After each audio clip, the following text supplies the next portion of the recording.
Good morning, everyone. This is Urhobo Bible reading platform. Today I'm reading Matthew chapter 8, verse 8 to 10 in Urhobo language. Obe ri Matthew, uyomi royi erere, awo royi erere, rite ikwe. Verse 8.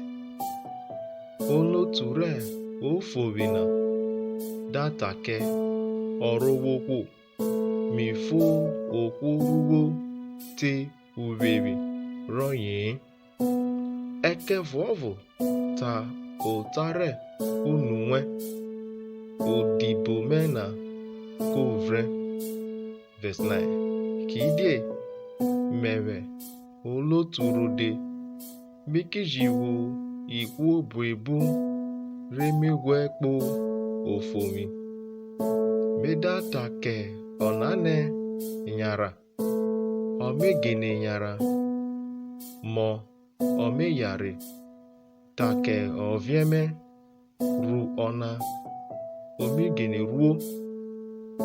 Verse 10. Okiri Jesu wonyo odegbunu odatake ikwori twenene nane uyota metake onwa mejemre esegbuyota tiona devil ve Israel na. Thank you.